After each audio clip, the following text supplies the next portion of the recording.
24 hours kang gising kapag binuhusan mo nito, kaya kung napapagod ka ng matulog, perfect para sa'yo to. Unahin muna natin lutuin yung sago, magpakulo lang tayo ng tubig tapos ilagay na natin to. Haluin lang at tutuin natin ng 10 minuto tapos takpan at ibabad muna ng 2 minuto. Banlawan natin ng 2 beses tapos itabi muna natin to. Salain lang natin at pagkatapos pwede na kagad tayo magsimula ng paggawa ng ating gulaman. Sa first layer, gagamit tayo ng 2 cups of water, kalahating sachet na gulaman, 2 kutsara na coffee powder at asukal. Haluin at buksan na natin yung apoy tapos lutuin lang ng saglit at pwede mo nang ibuhos dito sa lagayan. Patigasin muna natin ng mga 5 minuto bago natin simulan yung second layer. 2 cups na water, kalahating sachet na gulaman, 1/4 cup na milk powder tapos sugar. Buksan ng apoy at haluin tapos lutuin ng saglit. Kapag matigas na yung first layer, pwede mo nang ibuhos yung second layer. Para sa last layer, gagamit tayo ng 2 cups of water, 2 sachet na chocolate coffee, ito yung instant. Kalahating sachet din na gulaman powder tapos haluin lang to at buksan yung apoy.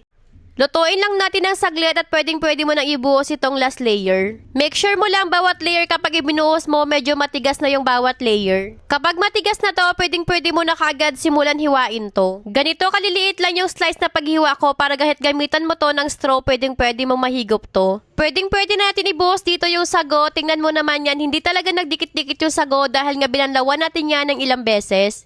Para naman dito sa evaporated milk, 2 can yung ginamit ko tapos 1 can naman na condensed milk.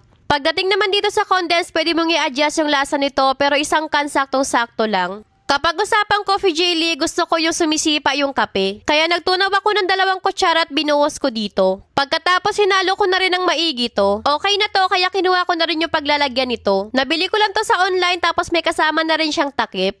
Napakaganda rin kasi clear na clear talaga yung lagayan niya tapos medyo makapal pa. Kaya kung nagbabala kang gumawa nito, ilalagay ko yung link sa comment section kasi perfect talaga paglagyan nito.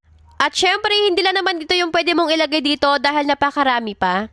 Dito nga pala sa ginawa ko, nakagawa ko dito ng 23 pieces. O diba, sobrang dami na natin nagawa at perfect na perfect rin talaga to pang negosyo. At hindi lang yon, kung mahilig ka sa kape, magugustuhan mo talaga to. Ganun lang kabilis gawin to, kaya kung napapagod ka ng matulog, subukan mo nang gumawa nito. Panigurado sa tapang nito at sarap nito, gising ka talaga buong araw. Yan no, grabe.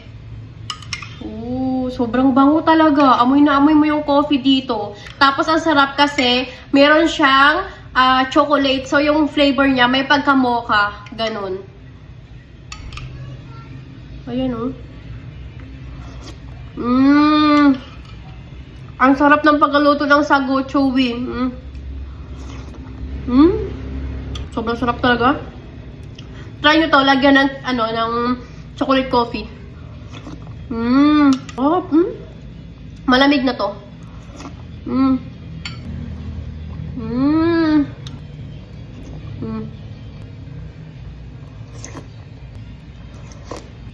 sarap.